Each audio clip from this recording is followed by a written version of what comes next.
Bienvenidos a todos y todas. El día de hoy conversaremos sobre el Acuerdo de Escazú y las consecuencias de los conflictos ambientales en poblaciones vulnerables por el cambio climático.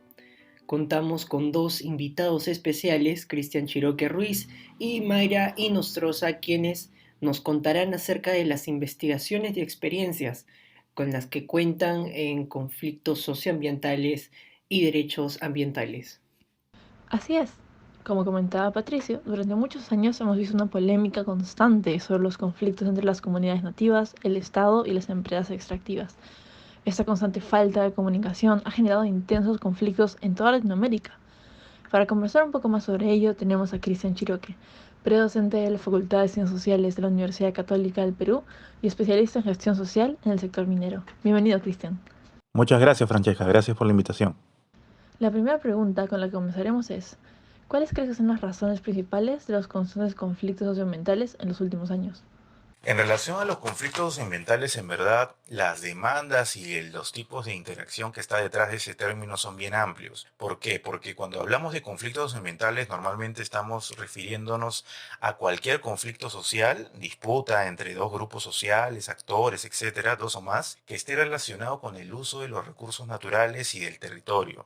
Este concepto lo utiliza la Defensoría del Pueblo, que es la institución que ha hecho un seguimiento exhaustivo de los conflictos sociales en el país desde hace más de 10 años. En su reporte mensual de conflictos sociales siempre pone los detalles de los distintos conflictos que hay, ¿no? Y en base a eso nosotros podemos ver de que efectivamente conflictos socioambientales implican diversos subtipos también dentro de esta categoría, ¿no? Tenemos aquellos relacionados, digamos, con ciertos tipos de actividades extractivas, industria minera, que vienen a ser la mayoría de los conflictos socioambientales, por el perfil también de la economía nacional, industria de hidrocarburos, pesca, construcción, también algunos proyectos públicos que están relacionados también con el uso de recursos naturales y del territorio nacional, etcétera, etcétera, ¿no? Entonces hay una multiplicidad de subtipos. Ahora, si nosotros ponemos el ojo dentro de los conflictos mineros, también existen varios subtipos. Podríamos decir que en general tenemos dos grandes paquetes de conflictos socioambientales mineros, ¿no? El primero es aquellos relacionados con los conflictos denominados de rechazo, que en nuestro caso del país han sido bien sonados algunos casos de proyectos mineros que se han paralizado por una negativa expresa de la población a que se desarrollen estos por, evidentemente, preocupaciones a posibles impactos ambientales en la localidad donde se desarrollaría este proyecto minero, ¿no? Casos emblemáticos, por ejemplo, tenemos recientemente el caso de Tía María en Cocachacra, en Arequipa, tenemos el caso de Conga en Cajamarca, Río Blanco en Piura, Combayo en la misma Cajamarca, etcétera, etcétera. Entonces, tenemos una serie de conflictos que han sucedido porque expresamente la población se ha negado a la realización de los proyectos mineros porque tienen un temor a una contaminación. Sin embargo, existe otro grupo de conflictos que ya no son relacionados a conflictos denominados de rechazo, sino a conflictos que, por ejemplo, de Chávez y otros autores han catalogado como conflictos de convivencia. Son con tipos de conflictos que entrañan demandas que se emergen a raíz de la convivencia entre las comunidades campesinas y las industrias mineras. Y dentro de esta gran gama tenemos, por ejemplo, aquellos conflictos que entrañan una demanda relacionada a generación de más puestos de empleo dentro del proyecto minero, de la operación minera ya. Claramente el empleo local es, digamos, la categoría o la demanda principal detrás de este tipo de conflictos. Particularmente también están aquellos conflictos que entrañan una demanda relacionada a contratos y mayores oportunidades para los servicios locales, ¿no? Para poder brindar servicios a la mina, revisión de acuerdos que hayan tenido las comunidades, acuerdos por uso de tierra, servidumbre, ventas de recursos, etcétera, etcétera. Y en fin, tenemos distintos demandas que nosotros podríamos hablar de que son de convivencia. Obviamente dentro de esta modalidad, digamos, o subtipo de conflictos ambientales mineros, también están los conflictos por daños a la propiedad, contaminación ambiental, daños a los recursos hídricos, etcétera, ¿no? Sin embargo, vemos que en realidad la dinámica es muy variada y que las matices que uno puede encontrar varían también también de caso en caso. No es lo mismo ver un conflicto socioambiental minero en el sur del país, en Arequipa, en Apurímac o en Cusco, que los conflictos que nosotros podemos ver en Cajamarca, Piura, Lambayeque, etcétera. El tejido social es distinto, los matices de las demandas son distintas, los actores son distintos, etcétera. Entonces, hay una multiplicidad de temas, pero que nos exigen tener una lupa específica sobre los casos que deberíamos nosotros analizar, ¿no? Y finalmente, como último punto, me gustaría resaltar que dentro de estos conflictos de convivencia podríamos catalogar al reciente conflicto en torno a la mina Las Bambas. Las Bambas, que es la operación minera, una de las operaciones mineras más grandes del país, que implicó una inversión de 10.000 millones de dólares en Apurímac, en la provincia de Cotabambas, ha generado una serie de conflictos en sus diversas etapas, tanto en operación, en construcción, como en su actual funcionamiento. Y hemos visto que las demandas son muy amplias, son demandas ambientales, demandas relacionadas a derechos también de participación en la protesta, demandas de revisión de convenios, de pagos, de generación de empleo, servicios, etcétera. En realidad, el caso de las Bambas es un caso que nos podría servir bastante para poder ejemplificar un conflicto socioambiental minero en el cual existen diversas demandas con diversos también matices, ¿no? Propios del caso de estudio. Ante esta problemática, se han creado importantes leyes y se han firmado diferentes tratados, los cuales buscan garantizar los derechos de las comunidades nativas. ¿Cuáles son los derechos de las comunidades nativas ante la tentativa de la realización de proyectos extractivos en sus tierras? A ver, cuando un proyecto minero desea realizarse en un determinado territorio, existen una serie de procedimientos que el propio Estado le exige a la empresa minera o al titular de la concesión minera para poder desarrollar el proyecto, ¿no? Esta serie de reglamentos, esta serie de dispositivos legales implican una variedad de procesos. Dentro de los procesos más significativos son los procesos de participación ciudadana, la realización de talleres informativos y de audiencias públicas en diversas etapas en la parte de exploración, construcción y funcionamiento de la mina. Pero también lo que se ha agregado y lo que también ha sido un punto de debate bastante fuerte es la realización de la denominada consulta previa, en la cual las comunidades campesinas, mediante un diálogo y también un acceso a la información pública relacionada al proyecto minero y a sus características y potenciales consecuencias, toman una decisión colectiva, digamos, que no es vinculante, sin embargo es importante tenerla como un acuerdo previo que puede existir entre las empresas y las comunidades y pueblos indígenas. Sin embargo, en torno a estos y más dispositivos que existen, ha habido una serie de problemas que han sucedido, que se han presentado en los últimos años. Lo más resaltante son aquellas demandas y quejas que indican de que estos dispositivos no son exhaustivos y no permiten una participación efectiva de la población y un conocimiento efectivo de la población sobre las características de los distintos proyectos de industrias extractivas, específicamente la industria minera, ¿no?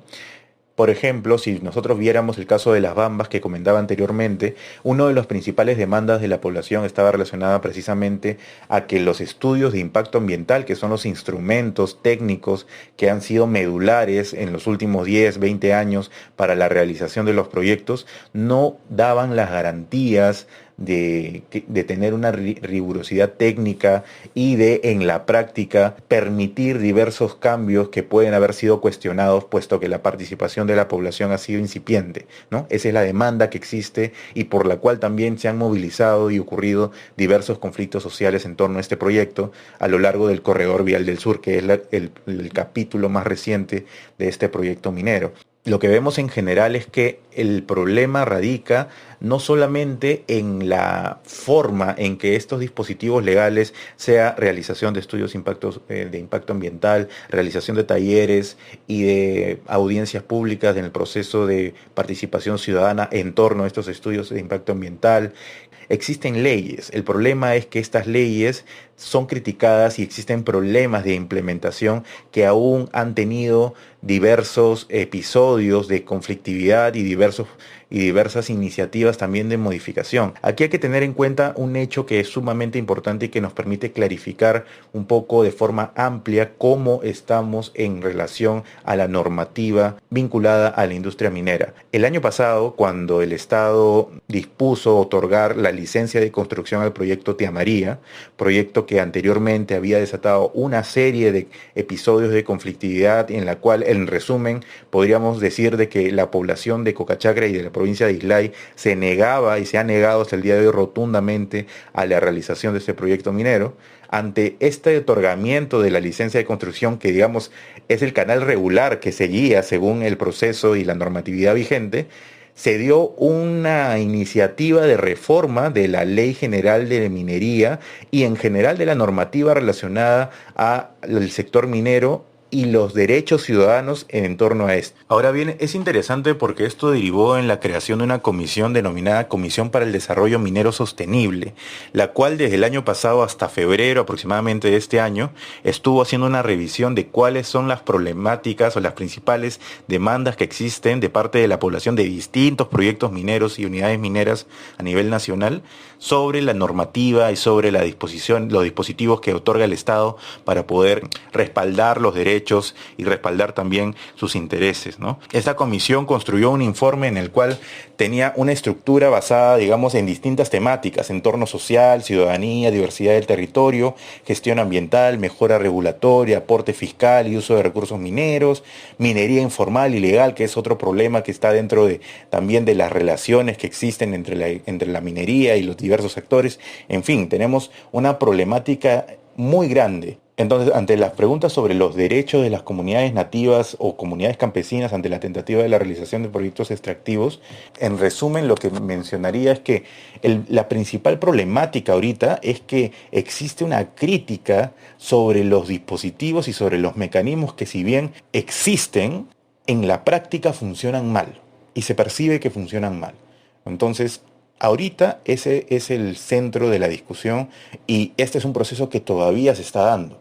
Existe bastante debate, bastante suspicacia y polémica sobre las políticas del sector de energía y minas y también sobre la forma en cómo se están aplicando estas políticas públicas, ¿no? Y esto tiene para bastante tiempo, ¿no? Últimamente, la población se ha dado cuenta de esta problemática y muchos han sido muy exigentes acerca de que se cumplan las condiciones legales para dichos proyectos. Para lograr todo esto y poder ser realizado, se necesita una organización y un líder detrás de las exigencias de estas comunidades. Ante ello, ¿qué rol consideras que han desempeñado los líderes en los conflictos socioambientales?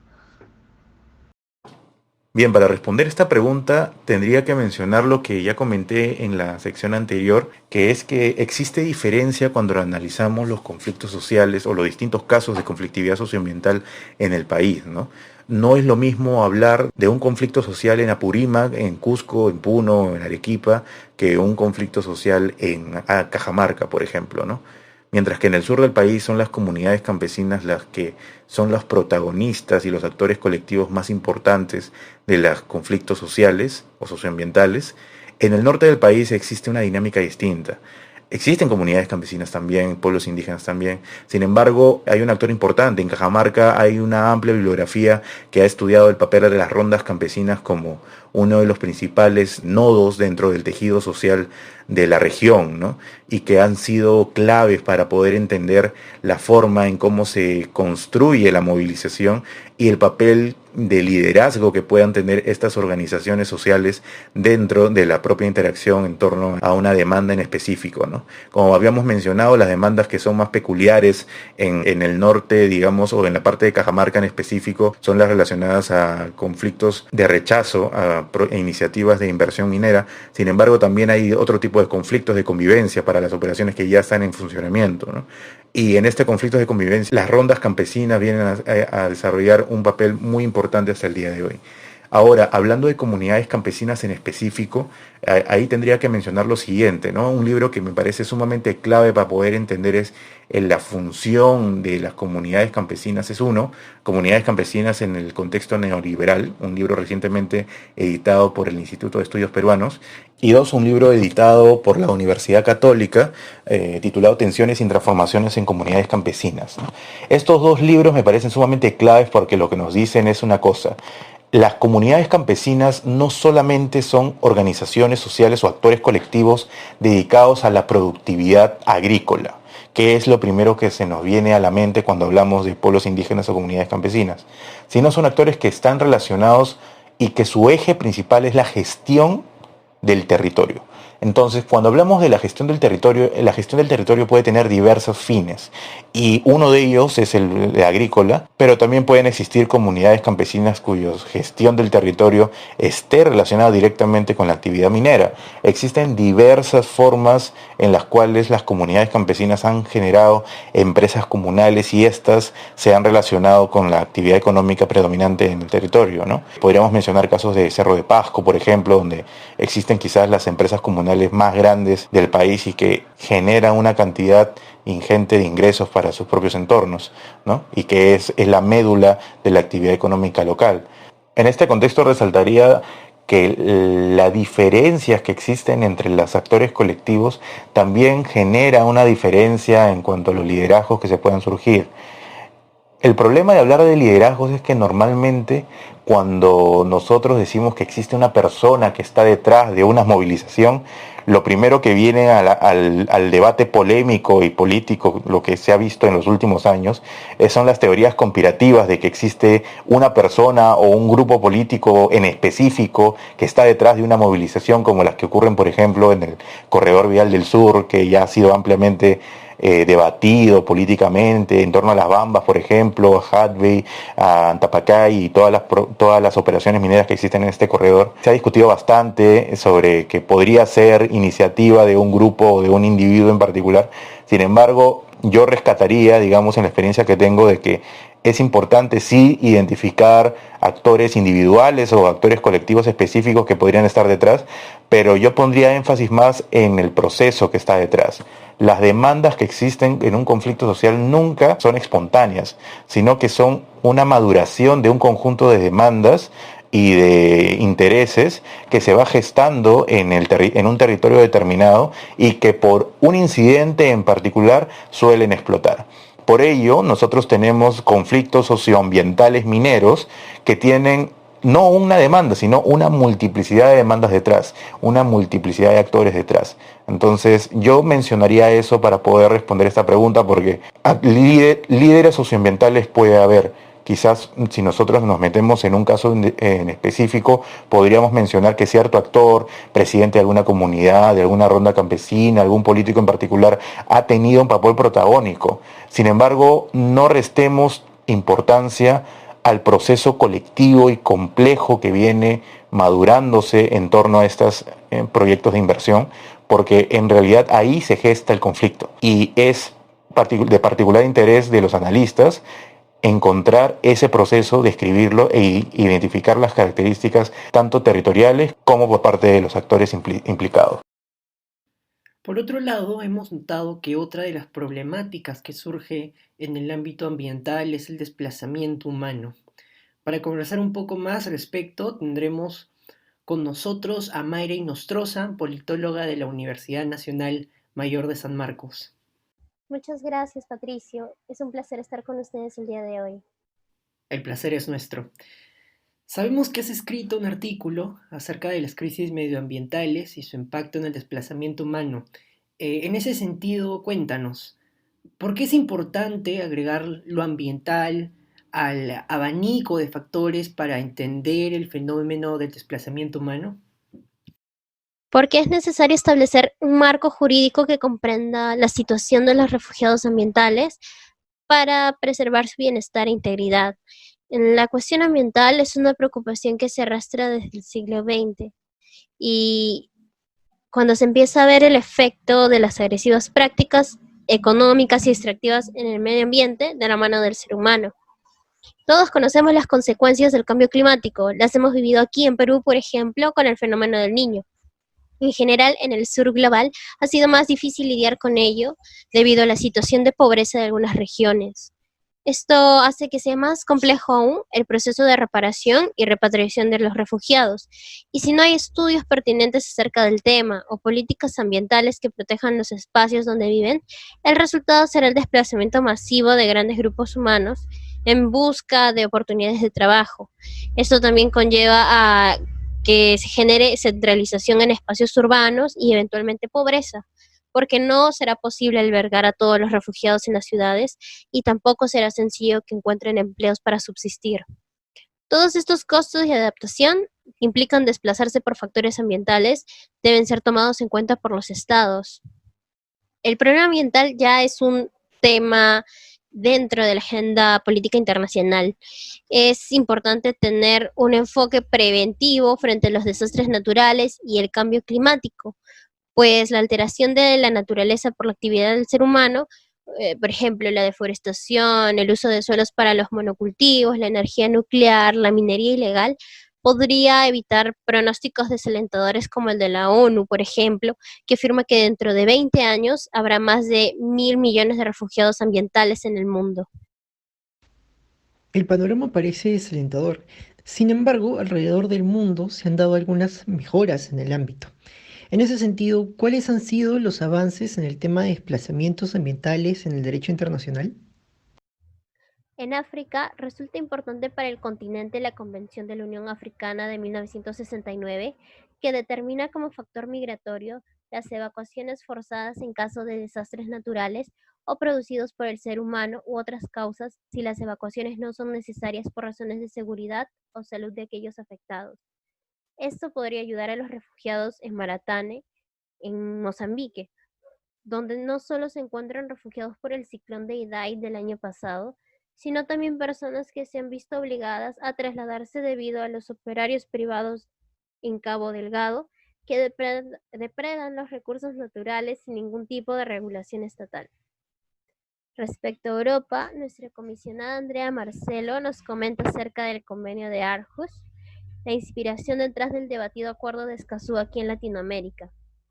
El Convenio de Aarhus defiende tres derechos fundamentales: la garantía de acceso a la información, la participación en la toma de decisiones y acceso a la justicia en el ámbito medioambiental. Es importante que los ciudadanos y ciudadanas participen en el debate en torno a las cuestiones ambientales si se tiene en cuenta que la Unión Europea es el tercer mayor emisor de gases de efecto invernadero en el mundo y que el proceso para la reducción de estos, las emisiones industriales y la mejora en la eficiencia energética ha sido lento. Por otro lado, es ampliamente conocida la situación de la mala calidad del aire en algunos países asiáticos. En el artículo elaborado por Shirley Patiño, nos cuenta que esto se debe a incendios forestales, fenómenos meteorológicos o el aumento de emisiones de carbono unido a un polvo fino que contiene partículas y gases tóxicos, que provienen principalmente de la actividad industrial. Esto produce problemas respiratorios, sobre todo a los niños y ancianos. A raíz de esto nace la iniciativa trilateral entre China, Corea del Sur y Japón titulada Proyecto Conjunto de Investigación sobre los Contaminantes Atmosféricos Transfronterizos a Gran Distancia en el Nordeste Asiático, de modo que se elaboren políticas para solucionar conjuntamente este problema. Muy interesante lo que nos cuentas, Mayra. En relación a ello, cabe destacar que acabamos de lanzar nuestro boletín del mes de septiembre, la protección del medio ambiente, avances y desafíos, en el que hemos tenido la oportunidad de escribir una serie de artículos justamente redactados por las comisionadas que has mencionado, que abordan el acuerdo de Escazú y sus implicaciones en el ámbito regional y la necesidad de poner en relevancia las acciones a tomar a propósito del cambio climático a nivel mundial. En ese sentido, se abordan los beneficios que podrían traer un acuerdo similar para poblaciones vulnerables como los refugiados en otras latitudes del mundo como África, Asia y Europa. Los invitamos a leerlo en nuestras redes sociales. Finalmente, ¿cuál es la situación de los refugiados ambientales en Latinoamérica? De acuerdo con la información del Departamento Administrativo Nacional de Estadística de Colombia e Iniciativa Latinoamericana y Caribeña para el Desarrollo Sostenible, en Colombia, entre 2008 y 2012, 6.700.861 personas se desplazaron por inundaciones y 428.738 por sequías. Asimismo, el Departamento Nacional de Planeación alertó en el año 2018 que aproximadamente 6.7 millones de personas están en riesgo ante eventos relacionados con inundaciones, deslizamientos y flujos torrenciales. Un caso particular de refugiados ambientales en el país colombiano se genera a raíz del megaproyecto de la hidroeléctrica de Ituango, una de las promesas energéticas de Colombia y América Latina, pues se tuvo que evacuar alrededor de 5.000 personas frente al riesgo por la avalancha que podría causar la ruptura de la represa. En suma, son 5 los municipios afectados, es decir, un aproximado de 120.000 personas que paulatinamente pierden actividades tradicionales y culturales como la pesca y el barequeo, que representaban no solo el sostenimiento económico de dichos municipios, sino también se rompe el tejido social entre los pobladores y causa un paulatino empobrecimiento. En la región de Coquimbo, en Chile, la situación no es muy diferente. Las sequías afectan doblemente a los pobladores. Por un lado, la falta de agua es un problema para el consumo propio y el de sus animales, y tampoco permite el ejercicio de actividades agrícolas, las cuales representan las actividades económicas fundamentales para muchas personas que se han quedado sin trabajo ni sustento. El problema reside tanto en la gestión deficiente de los recursos hídricos y el famoso Código de Aguas expedido en 1981 durante el gobierno de Pinochet, el cual representa una herramienta legal para que particulares obtuviesen derechos de propiedad sobre las aguas. Finalmente, en ambos casos el resultado es el mismo: un grupo de personas vulnerables obligadas a abandonar sus hogares frente a la acción del ser humano en la naturaleza. Ahora conversamos con nuestros invitados un poco acerca del Acuerdo de Escazú y las oportunidades que representan tanto para las comunidades indígenas como para los refugiados ambientales. Comenzaremos conversando con Cristian sobre las comunidades altoandinas. Cristian, dime, ¿cuál crees que son las principales problemáticas que enfrentan las comunidades indígenas en torno a mineros, dada la crisis sanitaria que vivimos actualmente? ¿Crees que esta situación mejoraría con un acuerdo regional que tenga como uno de sus principios la participación ciudadana? En relación a la primera parte de la pregunta, lo primero que tendría que decir es que existen distintas fases del impacto que ha tenido esta pandemia en las comunidades campesinas en entornos mineros, ¿no? La primera fase ha sido caracterizada básicamente, al igual que en el resto del territorio nacional, por una crisis sanitaria, ¿no? Los efectos del contagio, el número de fallecidos que ha generado y obviamente las características propias de estas comunidades campesinas, la mayoría de estas por lo menos, que tienen serios problemas de cobertura, de acceso a servicios públicos básicos como el agua, la electricidad, el saneamiento, entre otros, ¿no? Entonces, la primera fase claramente ha sido una crisis sanitaria y que aún existe en los problemas en torno al miedo al propio virus y a los efectos que pueda causar en la población. Sin embargo, hay una fase que es mucho más compleja, que está ligada al impacto económico que ha generado la pandemia y las medidas de aislamiento social implementadas por el gobierno. Lo que han generado estas es una agudización de las demandas que ya existían antes del COVID-19. Como había mencionado en los segmentos anteriores, existe una multiplicidad de demandas, de intereses y de actores que intervienen en la relación entre industrias extractivas, Estado y comunidades.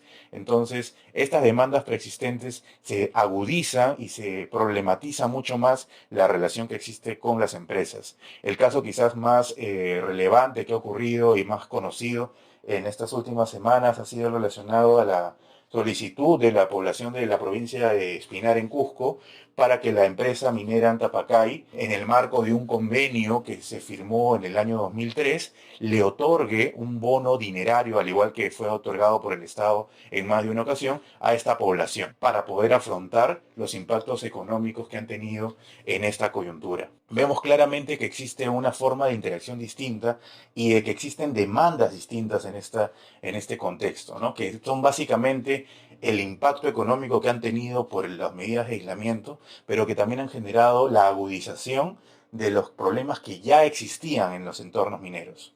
Será de particular interés ver cómo en los próximos meses estas demandas van generando también nuevas formas de interacción.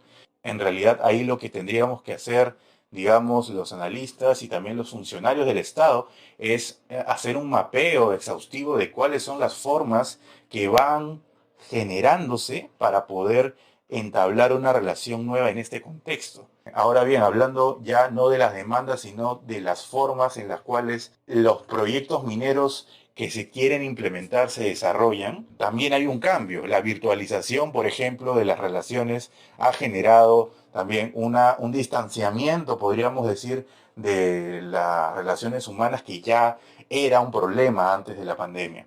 Entonces hay que tener en cuenta esto porque obviamente esta virtualización genera discusiones y problemáticas en torno a los procesos, por ejemplo, de participación ciudadana que se dan en torno a los estudios de impacto ambiental, en torno al proceso de consulta previa para proyectos mineros, etcétera, ¿no? Este es un tema que de todas maneras va a causar debate y se va a hacer un punto de interés específico en los próximos meses. Ahora bien, sobre esta segunda pregunta, en relación a la situación y qué impacto podría tener un acuerdo regional, lo que me gustaría mencionar primero es lo siguiente. Como había comentado, ya existe una serie de reglamentos, una serie de dispositivos legales y de leyes que están relacionadas con los derechos de las comunidades campesinas y de los pueblos indígenas. Y ya antes de este acuerdo de Escazú ya existía una problemática en torno no a las leyes, porque leyes existen, sino al funcionamiento efectivo de estas leyes.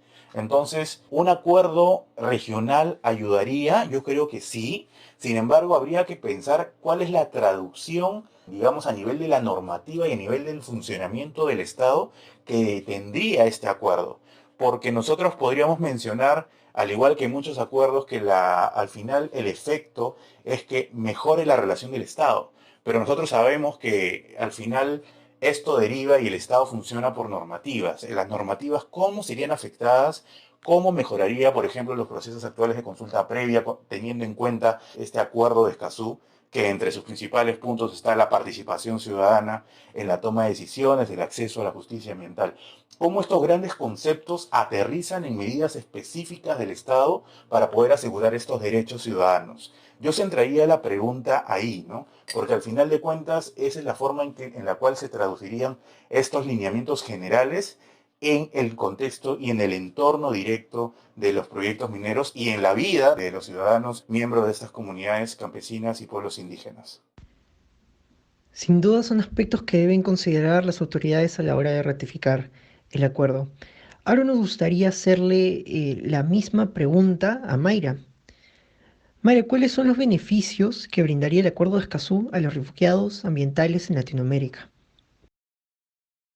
Los pilares fundamentales que defiende el Acuerdo de Escazú son los siguientes: los derechos de acceso a la información, participación pública y justicia en asuntos ambientales. Por lo tanto, la población que es afectada por las actividades económicas extractivas pueden tener voz y voto sobre estas materias. Comprende entonces un respaldo jurídico internacional para obligar a los estados americanos a tomar parte en estas cuestiones mediante políticas públicas, de modo que se defienda el derecho a un medio ambiente adecuado. Esto no se trata de una iniciativa aislada, sino que sigue la línea de lo establecido en el Acuerdo de París de diciembre de 2015 en la COP21. En el artículo 7 se establece el aumento de la capacidad de adaptación, el fortalecimiento de la resiliencia y la reducción de la vulnerabilidad al cambio climático. Esto mediante el apoyo, la cooperación y la comunicación de las prioridades, planes, necesidades y medidas entre países. Ahora, en relación a los refugiados ambientales, el Acuerdo de Escazú les brindaría un marco mínimo para garantizar su protección, pues busca mantener el equilibrio de los tres vértices para el desarrollo sostenible: Estado, sociedad y economía, así como el abandono progresivo de la idea de incompatibilidad o digresión entre ellos y que puede orientarse hacia una meta en común. El objetivo de este acuerdo comprende la lucha contra la desigualdad y la discriminación, y la garantía de los derechos de todas las personas a un medio ambiente sano y al desarrollo sostenible, dedicando especial atención a las personas y grupos en situación de vulnerabilidad. ¿Y quiénes comprenden estos grupos de vulnerabilidad? Los refugiados ambientales, pues el Acuerdo de Escazú no solo es un tratado con enfoque ambiental, sino también con enfoque de derechos humanos, y por tanto, esto no compete solo a una región, a un grupo de países desarrollados, sino que compete a toda la comunidad internacional. Bueno, llegamos al final de este episodio. Nos gustaría agradecer a nuestros invitados por el espacio de hoy. Así es. Además, en el próximo episodio conversamos un poco más sobre la relevancia del Acuerdo de Escazú en Latinoamérica, en el canal de podcast de Leyendo el Poder, que saldrá al aire próximamente, por lo que los y las invitamos a mantenerse conectados a nuestras redes sociales para no perderse de nada. Gracias por su sintonía. Esto fue La Voz de Internacia.